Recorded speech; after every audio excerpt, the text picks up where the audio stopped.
नमस्कार विद्यार्थी मित्रांनो, मागच्या व्हिडिओमध्ये मी सांगितल्याप्रमाणे आज आपण नवीन लेसन चालू करतोय आणि तो आहे इलेक्ट्रोस्टॅटिक्स. इलेक्ट्रोस्टॅटिक्स हा फिजिक्स 2 मधला अतिशय महत्त्वाचा लेसन आहे, कारण या लेसनच्या संदर्भामध्ये किंवा या लेसनच्या कनेक्टेड आपल्याला बरेचसे लेसन्स आहेत.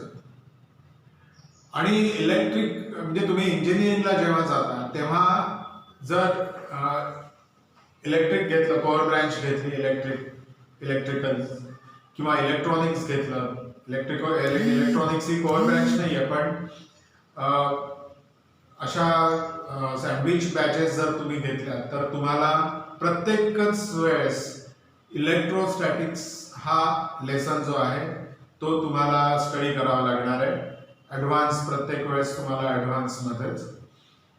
आपण आता याला सुरुवात करूया की इलेक्ट्रोस्टॅटिक्स याच्यामध्ये तुम्हाला दोन वर्ड, इलेक्ट्रो आणि दुसरा वर्ड आहे स्टॅटिक्स. याच्यामध्ये आपल्याला काय करायचं आहे तर इलेक्ट्रिकल चार्ज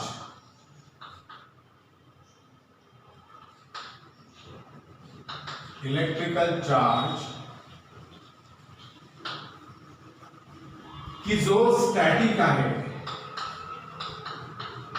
त्याची स्टडी करायची. स्टॅटिक म्हणजे ऍट रेस्ट पोझिशन, म्हणजेच काय, याला आपण सरळ रेस्टच घेऊया. रेस्ट पोझिशन मध्ये असणारा चार्ज, त्याची स्टडी, त्याचा अभ्यास हा आपल्याला इलेक्ट्रोस्टॅटिक्स मध्ये करायचा आहे. सिंपल गोष्ट आहे की जेव्हा आपल्या घरामध्ये करंट येतो तेव्हा आपण एक तार, दोन तारा असतात, त्या दोन तारांमध्ये आपण बल्ब लावतो. बल्ब लावला की तो बल्ब ऑन होतो. आपण म्हणतो त्या तारेतून करंट येतो. तारेतून करंट येत असतो म्हणजे काय येत असतं तर त्या तारेतून इलेक्ट्रॉन्स येत असतात, चार्जेस येत असतात. म्हणजे ते चार्जेस कसे असतात, मूव्हिंग असतात.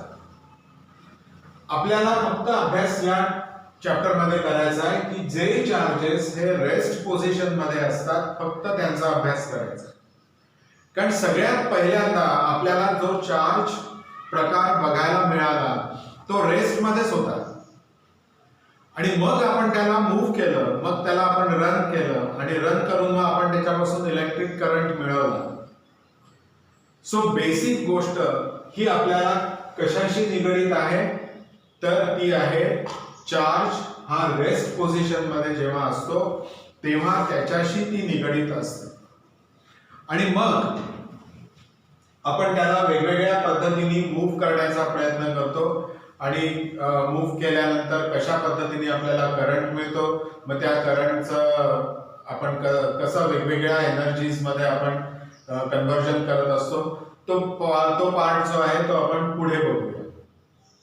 सध्या आपल्याला चार्ज म्हणजे काय आणि चार्ज हा रेस्ट पोझिशन मध्ये असल्यानंतर त्याच्या प्रॉपर्टीज कशा असतात, त्याचे युनिट्स कसे आहेत, सगळ्या गोष्टी त्या आपण आता ह्या चार्ज मध्ये बघणार आहोत. आता बेसिकली चार्ज म्हणजे काय की charge is a property. Charge is a property associated with matter.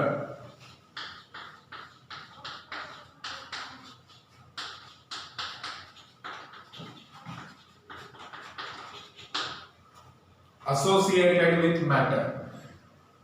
He property आहे, चार्ज ही प्रॉपर्टी आहे आणि ती प्रॉपर्टी कोणाशी निगडीत आहे तर ती मॅटरशी. मॅटर म्हणजे द्रव्य, द्रव्याशी निगडीत असणारी अशी ही एक प्रॉपर्टी आहे. राईट. आता ह्या प्रॉपर्टी मध्ये काय होतं, due to which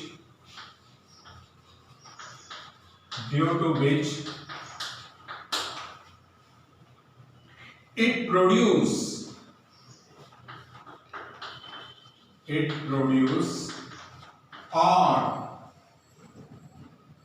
produced or experience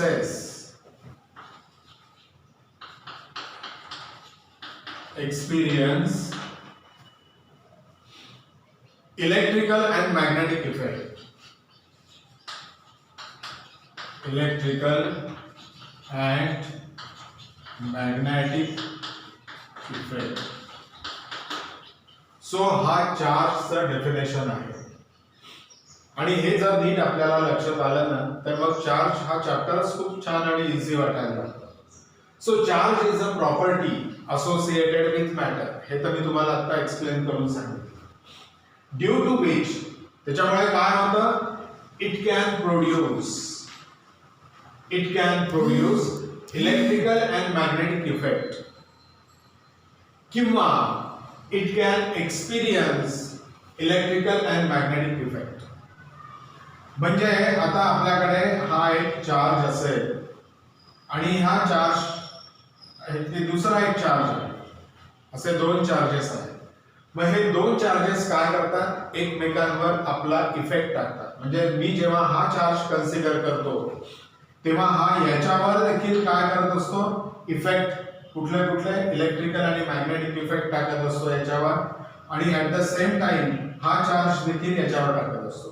म्हणजे हा प्रोड्यूस पण करतो आणि एक्सपिरियन्स पण करतो.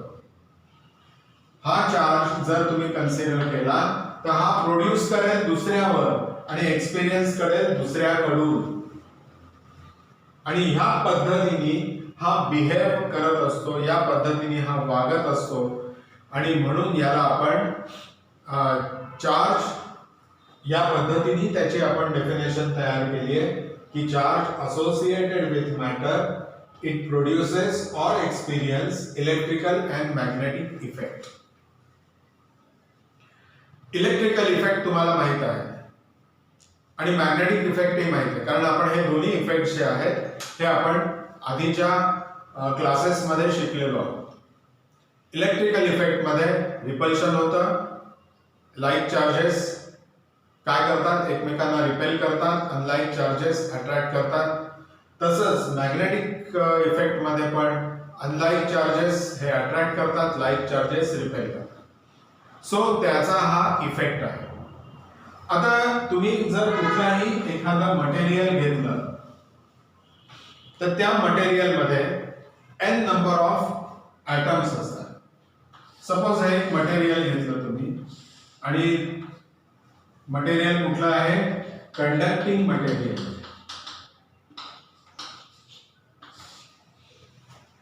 राईट, कंडक्टिंग मटेरियल मध्ये n नंबर ऑफ ॲटम्स असतात. आता ह्या सगळ्या ॲटम्सच्या अराउंड सेंटरला न्यूक्लियस असतं आणि त्याच्या अराउंड काय फिरत असतात, इलेक्ट्रॉन्स रिव्हॉल्व होत असतात वेगवेगळ्या ऑर्बिटमध्ये. जर मटेरियल हे कंडक्टिंग असेल तर हे फिरणारे electrons are loosely bound to the nucleus. Right, किंवा if the material is conducting, म्हणजे कंडक्टर असेल चांगला गुड कंडक्टर, म्हणजे फॉर एक्झाम्पल तुम्ही silver is a best conductor. So silver जर बघितला तर सिल्वर मध्ये जे इलेक्ट्रॉन्स असतात हे त्याच्या न्यूक्लियसची अतिशय लाईटली बाउंड असतात. म्हणजे खूप जास्त अट्रॅक्टिव्ह फोर्स नसतो न्यूक्लियस आणि इलेक्ट्रॉन्स मध्ये. तुम्हाला माहित आहे तिथे फोर्स असतो कारण न्यूक्लियस हा पॉझिटिव्हली चार्ज आहे, whereas electrons are negatively charged particles. So there must be a force of attraction between electrons and nucleus. पण हा या कंडक्टिंग मटेरियल मध्ये हा लूज असतो, कमी असतो, वीक असतो. त्याच्यामुळे हे इलेक्ट्रॉन्स जे आहेत हे केव्हाही जसे पाहिजे तसे ते मूव्ह करू शकतात, त्या मटेरियल मध्ये ते फिरू शकतात. त्यांना आपण म्हणतो फ्री इलेक्ट्रॉन्स. तर आता फ्री इलेक्ट्रॉन्स हे जर आपण या पूर्ण मटेरियल मध्ये आपण जर एक्झाम्पल असं घेतलं की 1000 फ्री इलेक्ट्रॉन्स आहेत,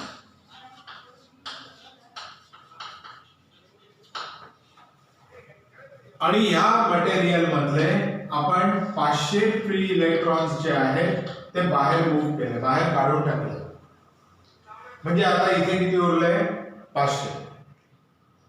राईट, मग 500 इलेक्ट्रॉन्स कमी झाले म्हणजे काय झालंय, 500 निगेटिव्ह चार्जेस या ठिकाणचे कमी झाले आणि ते बाहेर आले. म्हणजे इथे आता जो चार्ज डेव्हलप होईल तो कसा राहील, 500 पॉझिटिव्ह चार्जेस या ठिकाणी तयार झालेले असते. अजून तुम्हाला सोप्या भाषेमध्ये किंवा सोप्या उदाहरणाने मी समजून सांगतो की सपोज ही एक लेवल ग्राउंड आहे आणि या लेवल ग्राउंड मध्ये आपण या आकाराचे असे दगड या ठिकाणी बसवलेले आहेत. जवळजवळ आहे, तुम्ही जसे ते गट्टू बसवता ना तशा पद्धतीने. आता हे गट्टूच आहे असं समजा. आता याच्यामधनं एक गट्टू जर आपण बाहेर काढला आणि इथे आणून ठेवला तर या ठिकाणी काय होईल, एका गट्टूची एवढी स्पेस रिकामी राहील. एवढी स्पेस या ठिकाणी रिकामी राहील. तिथे तो खड्डा तयार होईल. आणि हा तुम्ही एक्सपिरियन्स घ्या, मध्ये तुम्ही गट्टू जर एखादा गट्टू काढला तर त्या ठिकाणी एक खड्डा तयार होतो. आता ह्या गट्टूला जर आपण इलेक्ट्रॉन असं म्हटलं म्हणजे याच्यावर कुठला आहे, निगेटिव्ह चार्ज आहे. हा दुसरा सरफेस आहे की ज्याच्यावर आपण गट्टू टाकतोय, सरळ इकडनं उचलतोय आणि तिकडे नेऊन टाकतोय. तर तिथे एक इलेक्ट्रॉन आला आणि इथे एक खड्डा तयार झाला. दुसरा गट्टू तुम्ही काढला तर इथे दुसरा खड्डा तयार झाला, इथे दुसरा इलेक्ट्रॉन येऊन बसला. असे जेवढे तुम्ही गट्टू काढाल आणि इथे तुम्ही ते जमा कराल तेवढे इथले निगेटिव्ह चार्जेस हे वाढत जातील आणि इथले कमी होत जातील. आणि जेव्हा कमी होतो तेव्हा त्याला आपण पॉझिटिव्ह असं म्हणतो. सो पॉझिटिव्ह चार्जला स्वतःच अस्तित्व असं नसतं.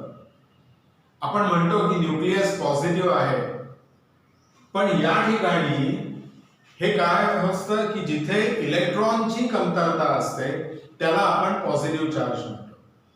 जिथून इलेक्ट्रॉन आपण काढून घेतो त्याला आपण पॉझिटिव्ह. म्हणजे आता आपण समजा जर इथे 3 गट्टू टाकले तर 3 खड्डे इथे तयार होतील आणि 3 खड्ड्यांमुळे 3 पॉझिटिव्ह चार्जेस आपल्याला तयार झालेले दिसून येतील, कारण आपण इथनं इलेक्ट्रॉन काढून टाकलेला आहे. हा इलेक्ट्रॉन या ठिकाणी जेव्हा होता तेव्हा चार्जलेस अशा पद्धतीची अवस्था होती. लक्षात येत आहे, चार्जलेस. कारण तुम्हाला माहित आहे की कुठल्याही इलेक्ट्रॉन मध्ये नंबर ऑफ इलेक्ट्रॉन्स आणि नंबर ऑफ प्रोटॉन्स हे कसे असतात, इक्वल असतात. आणि प्रोटॉन हे पॉझिटिव्हली चार्ज असतो, इलेक्ट्रॉन हा निगेटिव्हली चार्ज असतो. त्याच्यामुळे पॉझिटिव्ह आणि निगेटिव्ह चार्जेसची संख्या नेहमी इक्वल असते. त्यामुळे त्या ॲटमला चार्जलेस असा एक अवस्था त्याची मिळालेली असते. पण आता त्याच्यातनं आपण जर इलेक्ट्रॉन्स काढून ठेवले इथे तर काय होईल, तेवढे पॉझिटिव्ह चार्जेस तयार होतील. सो एक्सेस ऑफ इलेक्ट्रॉन्स किंवा लॅक ऑफ इलेक्ट्रॉन्स यामुळे चार्जेस तयार होतात. राईट. चार्जचा कन्सेप्टच त्याच्याशी निगडित आहे की जर आपल्याकडे एक्सेस इलेक्ट्रॉन्स असतील तर आपल्याकडे निगेटिव्ह चार्ज असतो.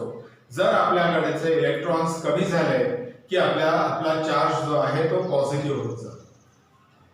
मग ही अवस्था जी आहे ना, ही आपण वेगवेगळ्या उदाहरणांनी जर समजून घेतली तर ती आपल्याला समजते. आपल्याकडे नेकलेस असतात, कुठलं तरी खडे लावलेले असतात, अमेरिकन डायमंड्स वगैरे. त्या ठिकाणचे डायमंड्स जर आपण कालांतराने ते गळून पडतात. ते गळून पडल्यानंतर त्या ठिकाणी एक छोटासा खड्डा तयार होतो. तो खड्डा म्हणजे पॉझिटिव्ह चार्ज आणि गळून पडलेला डायमंड म्हणजे negative charge.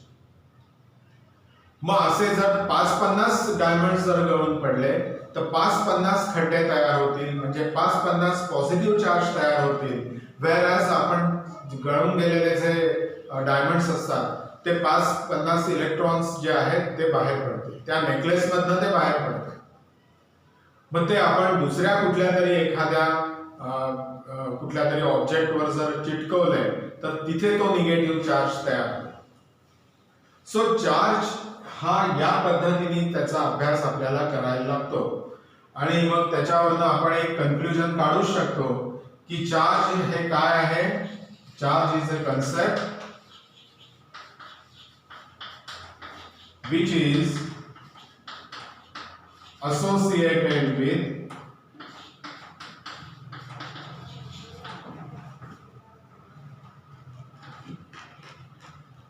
excess of electrons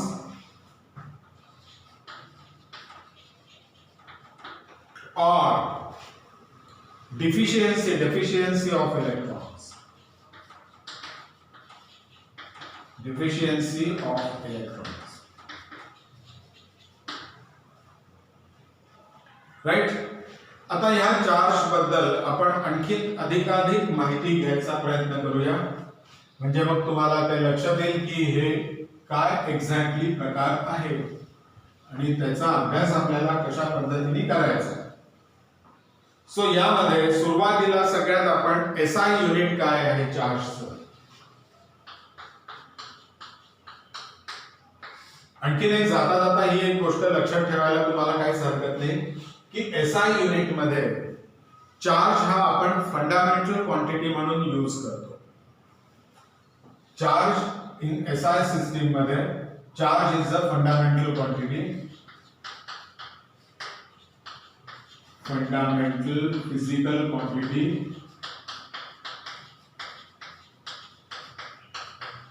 whereas MKSQ system मध्ये चार्जला आपण काय म्हणतो डिराइव्ड क्वांटिटी. चार्ज इज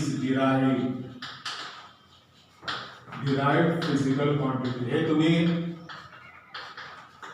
पहिला चॅप्टर जो आहे आपला युनिट अँड मेजरमेंट्स त्याच्यामध्ये तुम्हाला लक्षात येईल की डिराइव्ड क्वांटिटी काय आहे आणि फिजिकल फंडामेंटल क्वांटिटीज काय आहेत. साधारणतः आपल्याकडे 7 फंडामेंटल क्वांटिटीज आहेत आणि डिराइव्ड क्वांटिटीज अगणित आहेत.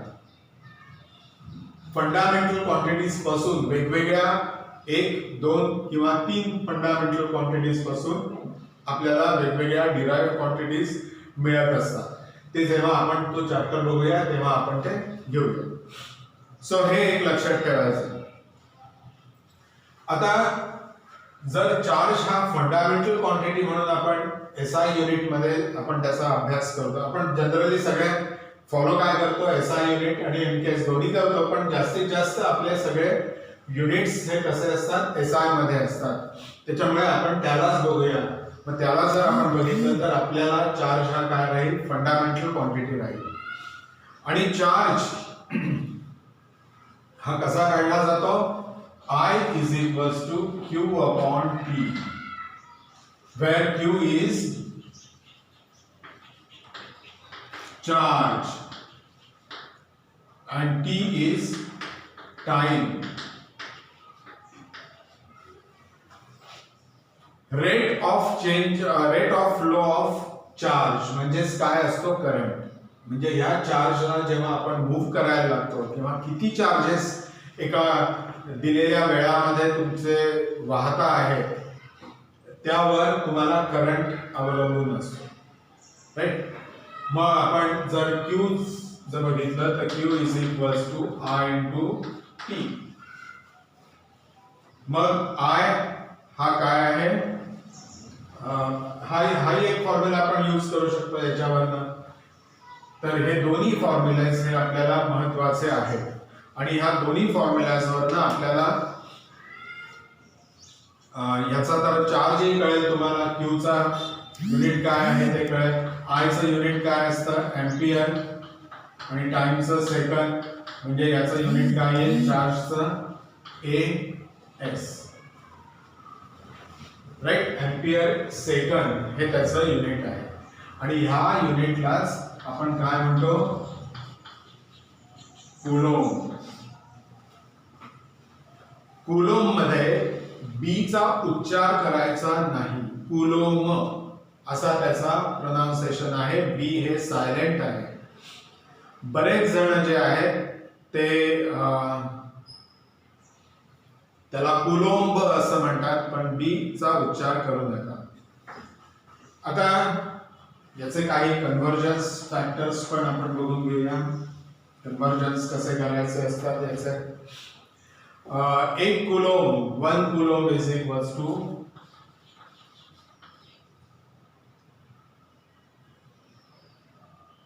CO 1 coulomb is equals to COU, sorry, आधीच बरोबर COU LOMB, राइट, LOMB आपलं COU LOMB coulomb. So 1 coulomb is equals to 3 into 10 to the power 9 ESU. 3 into 10 to the power 9 ESU म्हणजे electrostatic unit.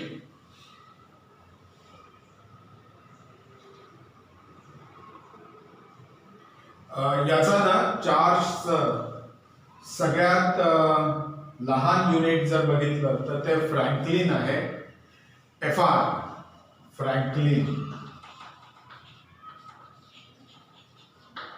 त्याला आपण FR असं देतो, small FR. हा small राहील आणि हा कॅपिटल, राईट. आणि सगळ्यात लार्ज युनिट जे आहे ते तुमचं फॅरेड, हे small one and large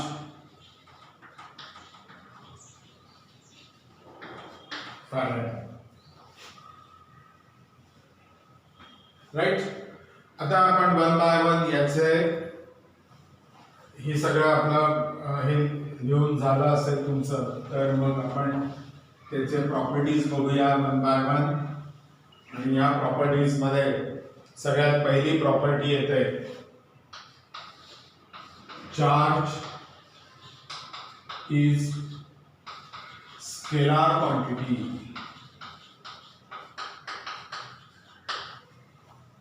charge he scalar quantity आहे. याला एक्सप्रेस करण्यासाठी तुम्हाला डायरेक्शनची गरज नसते, राईट. आता तुम्ही असा डोक्यात तुमच्या विचार येईल की चार्ज पॉझिटिव्ह असतो, निगेटिव्ह पण असतो, आणि आपण वेक्टर्स मध्ये पण डायरेक्शन पॉझिटिव्ह आणि निगेटिव्हने देत असतो. मग हे वेक्टर का नाही? पण हे निगेटिव्ह आणि पॉझिटिव्ह जे आहे हे तुम्हाला त्या ठिकाणी असणाऱ्या एक्सेस इलेक्ट्रॉन्स किंवा त्या ठिकाणी असणारी डिफिशियन्सी ऑफ इलेक्ट्रॉन्सची स्टेट एक्सप्लेन करून सांगत असतं हे निगेटिव्ह चार्जेस. म्हणजे आता फॉर एक्झाम्पल या एका ऑब्जेक्टवर प्लस 100 चार्ज आहे, 100 कुलोम चार्ज आहे याच्यावर. कुलोम आहे असं आपण गृहीत धरूया, किंवा नुसता 100च घेऊया कारण मग आणखीन कॉम्प्लिकेशन्स नको आहे. म्हणजे याचा अर्थ काय की ह्याच्यामधले 100 इलेक्ट्रॉन्स आपण काढून टाकलेले आहेत.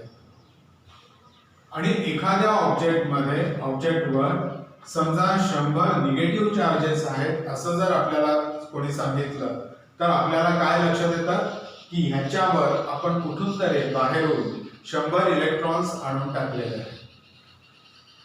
म्हणजे बॉडी जेव्हा पॉझिटिव्हली चार्ज असते तेव्हा त्यातले इलेक्ट्रॉन्स आपण काढून टाकतो, आणि जेव्हा निगेटिव्हली चार्ज असते तेव्हा त्याच्यामध्ये आपण इलेक्ट्रॉन्स आणून भरवत असतो, ते बसवत असतो. सो त्यासाठी हे निगेटिव्ह आणि पॉझिटिव्ह जे साइन्स आहेत हे आपण त्याचा विचार या ठिकाणी त्या दृष्टीने करत असतो. त्याच्यामुळे हा परफेक्टली स्केलार आहे आणि तो स्केलारच आहे. त्याच्यानंतर दुसरी प्रॉपर्टी अशी आहे की charge is a transferable.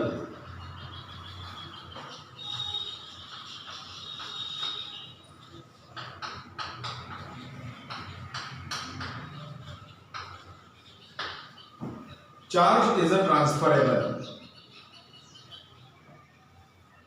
Right. म्हणजे एका बॉडीतून तो दुसऱ्या बॉडीमध्ये ट्रान्सफर आपल्याला करता येतो. आता हे ट्रान्सफर देखील जे आहे ना ते वेगवेगळ्या पद्धतीने आपल्याला करता येतं.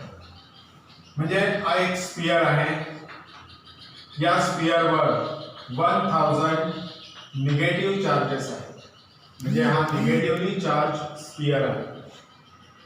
याच्या कॉन्टॅक्ट मध्ये आपण दुसरा जर एक चार्ज आणून ठेवला कॉन्टॅक्ट मध्ये, तर 500 चार्जेस काय होतील इकडे जातील, या बॉडीमध्ये शिफ्ट होते म्हणजे ट्रान्सफर होते. मग आता नवीन कंडिशन कशी राहील, इकडे 500 निगेटिव्ह आणि इकडे 500 निगेटिव्ह चार्जेस. म्हणजे चार्जेस काय झाले, ट्रान्सफर झाले. चार्ज असणाऱ्या बॉडीतून चार्जलेस बॉडीमध्ये चार्जेस ट्रान्सफर झाले. ट्रान्सफर म्हणून ते ट्रान्सफरेबल आहेत. आणि एक्झॅक्टली किती गेले, अर्धे गेले. अर्धे चार्जेस त्या ठिकाणी ट्रान्सफर झाले. त्याविषयी आपण पुढे बघूया. पण हे या प्रकाराला आपण काय म्हणतो, कंडक्शन. कंडक्शन साठी तुम्हाला फिजिकल कॉन्टॅक्ट हा गरजेचा असतो. दोन चार्जलेस आणि चार्ज बॉडी मधला फिजिकल कॉन्टॅक्ट एकमेकांना टच करून ठेवले तरच ह्या अशा पद्धतीने त्यांचं ट्रान्सफर, चार्जेसचं ट्रान्सफर हे तुम्हाला दिसून येतं. पण आता आपण सपोज असं गृहीत धरलं की इथे आपल्याकडे 1000 निगेटिव्ह चार्जेस आहेत आणि दुसरा एक बॉडी तुम्ही डिस्टन्सवर ठेवली जी की चार्जलेस आहे. आता काय होतं, ह्याच्यावर निगेटिव्ह चार्जेस भरपूर आहेत. त्याच्यामुळे ह्या बॉडी मधले इलेक्ट्रॉन्सवर कुठला चार्ज असतो, निगेटिव्ह असतो. म्हणजे ते निगेटिव्ह चार्ज काय करेल, त्या निगेटिव्हला रिपेल करेल आणि ह्या साइडला सगळे निगेटिव्ह चार्जेस वाले इलेक्ट्रॉन्स जाऊन बसतील. या साइडला जातील कारण ते दूर जातील. बॉडी सोडून तर ते जाऊ शकत नाही. त्याच्यामुळे बॉडीच्या ह्या एजला सगळे निगेटिव्ह चार्जेस येऊन जमा होतील. ऍट द सेम टाइम इथून हे इलेक्ट्रॉन्स तिकडे जाणार आहेत. म्हणजे इथे काय तयार होणार आहे, पॉझिटिव्ह चार्जेस. इथे पॉझिटिव्ह चार्जेस तुम्हाला तयार झालेले दिसून येतात. आणि ह्याला आपण या पद्धतीने पण काय झालेलं आहे, चार्ज ट्रान्सफर करता आलेत आपल्याला. निर्माण आपण इथून गेले नाहीत पण या ठिकाणी तर चार्जेस तयार झाले. मग अशा पद्धतीच्या चार्जेस ट्रान्सफरला आपण म्हणतो इंडक्शन. सो कंडक्शन आणि इंडक्शन या दोन पद्धतीने आपल्याला चार्ज ट्रान्सफर झालेला आहे हे आपल्याला दिसून येतं. आता तिसरी जी प्रॉपर्टी आहे ती प्रॉपर्टी आहे चार्ज associated with matter.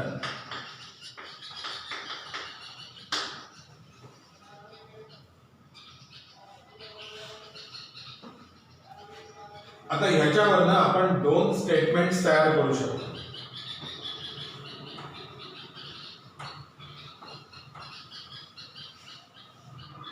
हे दोन स्टेटमेंट मधलं पहिलं स्टेटमेंट असं आहे की चार्ज कॅनॉट एक्झिस्ट विदाउट मास.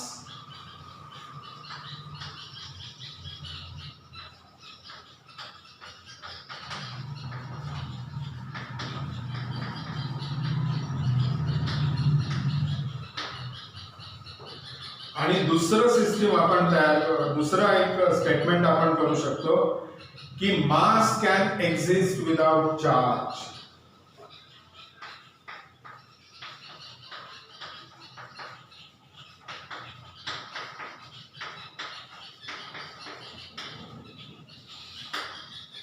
राईट.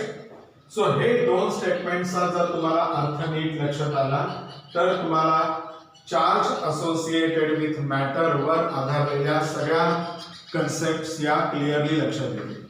की आपण सपोज एक मास घेतलेला आहे, पॉइंट मास आहे, पण पॉइंट मास घेतला, पॉइंट मास घेतलं त्याच्यामध्ये इलेक्ट्रॉन्स आहेतच अर्थात. त्यातले काही इलेक्ट्रॉन्स काढून टाकले की हा पॉझिटिव्ह तयार झाला किंवा त्याच्यामध्ये काही जर आणून टाकले तर हा पॉझिटिव्हचा काय होईल, निगेटिव्ह होईल. सो मास असेल तर इलेक्ट्रॉन्स असतील आणि इलेक्ट्रॉन्स असेल तर ते आपल्याला काढता येतील किंवा त्याच्यामध्ये ऍड करता येतील. So unless and until we get mass, we cannot develop charge on it. So charge cannot exist without mass. Right? पण कुठलाही मास हे विदाउट चार्ज असू शकते. कुठलाही एक रॅन्डम तुम्ही एक मटेरियलचा तुकडा घ्या, त्या तुकड्यावर तुम्हाला कधीही चार्ज असल्याचं मिळणार नाही, दिसणार नाही.